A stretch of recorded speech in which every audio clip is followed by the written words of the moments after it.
Bom, gente, dando continuidade às nossas aulas, paramos nesse ambiente aqui, desenvolvemos toda essa planilha, uma planilha bem simples, aplicamos vários conceitos de fonte e alinhamento. Na aula de hoje, vamos nos debruçar sobre esse conjunto de botões relacionados a número, tá? Já de antemão, pessoal, primeiro eu vou estar dando algumas dicas para vocês, que é importante ao longo do curso ficar colocando aí alguns macetes aí, antecipando futuros assuntos que a gente vai estar aí se deparando mais adiante, tá? Então, olha, vamos lá. Aqui nós temos aqui uma célula mesclada, só que ela está um pouco desalinhada da nossa planilha aqui, ó, tá? O ideal é que ela iniciasse partindo daqui, tá? Então, como é que eu vou fazer? Existem várias possibilidades, eu vou explicar agora do recorte, tá? Você pode recortar essa célula e trazer para cá, tá bom? Então, eu clico na célula, ou seja, seleciono a célula, com o meu direito do meu mouse, clico em recortar, tá? Se você não quiser fazer isso, você pode selecionar a sua célula e vir nesse botãozinho aqui, dessa tesoura, que representa também o recortar, ou então você pode utilizar a tecla de atalho Ctrl X, tá certo? Então, como forma didática, eu vou utilizar direito do meu mouse e vou apertar em recortar. Quando eu faço isso, você percebe que tá umas linhas tracejadas, tá? Vou selecionar o ponto de partida de onde eu quero que ela fique, tá? Que é esse primeiro aqui, e venho com o meu direito do mouse e venho em colar, tá certo? Que é esse botãozinho aqui, tá? Ó, colar, tá? Então vou clicar. Ele vai exibir essa mensagem. Por que essa mensagem? Porque eu estou querendo fazer um recorte de uma célula mesclada para um ambiente onde possivelmente está todo dividido em células. Já cada coluna ali está dividida nas suas respectivas células, tá certo? Então o que ele quer dizer aqui? Ele está dizendo que esta operação fará que algumas células mescladas deixem de ser. Então ele pergunta, deseja continuar essa ação? Sim, tá? Então o que acontece? Ele trouxe para cá, mas deixou de ser uma célula mesclada, tá? Então, como é que eu faço para devolver a mescla para ela? Eu seleciono as células que eu desejo e venho em mesclar aí, centralizar e volta tudo para onde estava, tá? Muito fácil, não tem dificuldade nisso aí, tá certo? Então, para aproveitar o entendimento da aula anterior, eu vou colocar aqui essas bordas, que não está ainda, todas as bordas. Vou colocar aqui também todas as bordas e vou aproveitar, vou selecionar tudo e vou aqui alinhar ao centro, tá? E vou centralizar também.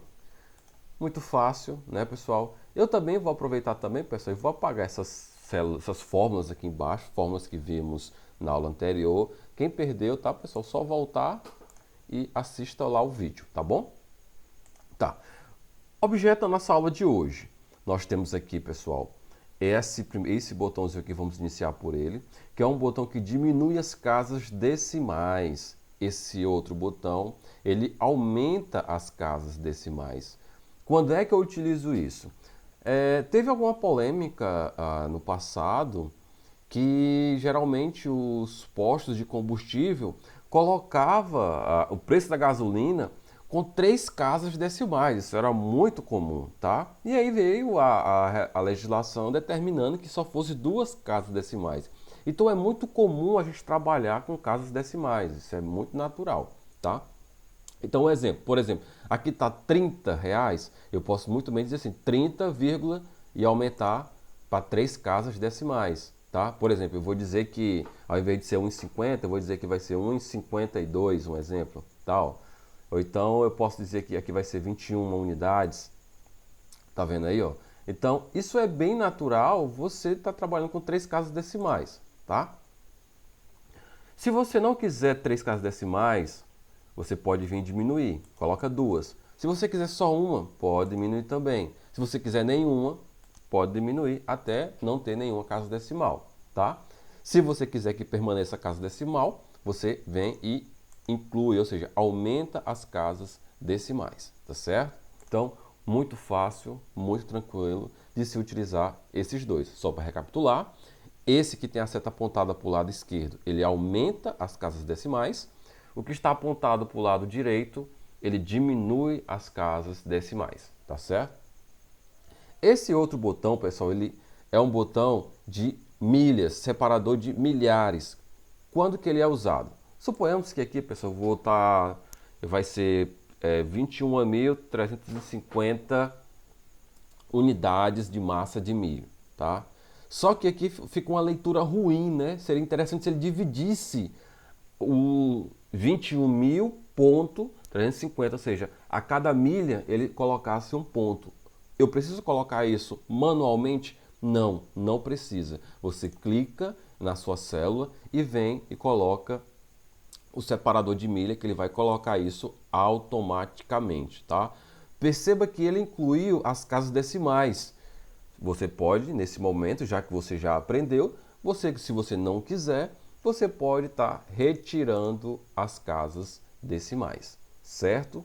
Espero que não esteja ficando dúvida, tá? É muito importante que todos consigam entender, tá? Esse primeiro momento é só para a gente estar trabalhando essa ambientação, o que exatamente cada botão está fazendo.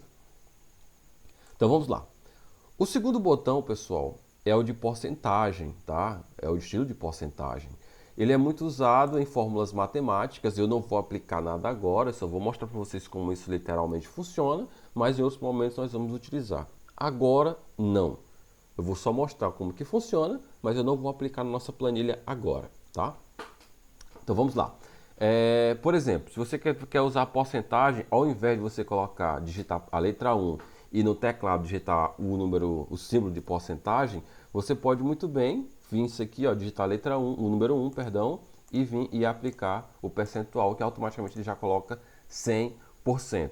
Se você não quiser 100%, pessoal, você simplesmente digita o número 1, que como já apliquei essa máscara, suposta máscara de porcentagem, ele já vai atribuir, tá? Ou seja, você troca o botão 4, ele permanece o símbolo de porcentagem. Por quê? Porque você aplicou para aquela célula, tá? Uma máscara de porcentagem, entendeu? Essa é a diferença, tá? Essa é a principal diferença. Eu vou apagar para explicar novamente. Quando você simplesmente digita o número, ó, tá vendo? Tô digitando o número, não está acontecendo nada, tá? Não está acontecendo nada.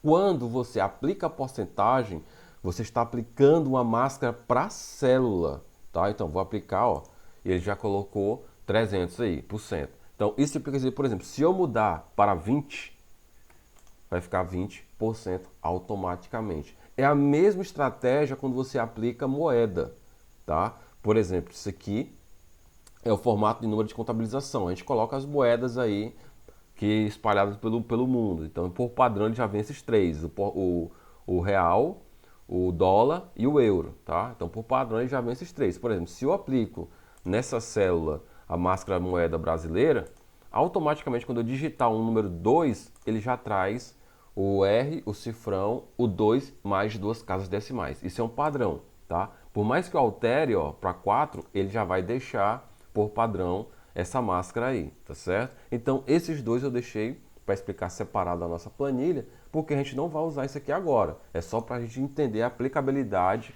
desses botões, certo? Eu vou até apagar para não confundir vocês. O importante é o conhecimento, tá bom? Outro botão que a gente vai ver, pessoal, esse botão aqui, chamado formato de número. Como é que a gente vai trabalhar ele?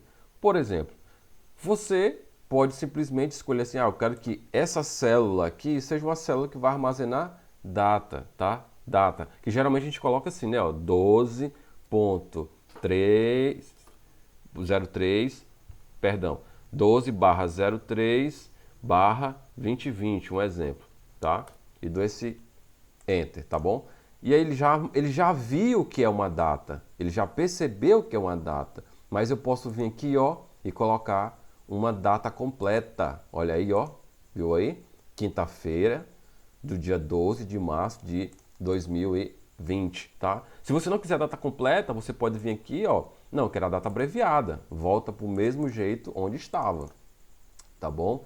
Então, temos várias possibilidades de trabalho, tá, pessoal? Tem muita coisa legal, você pode estar aqui aproveitando, explorando esse Excel aqui nessa aba de números.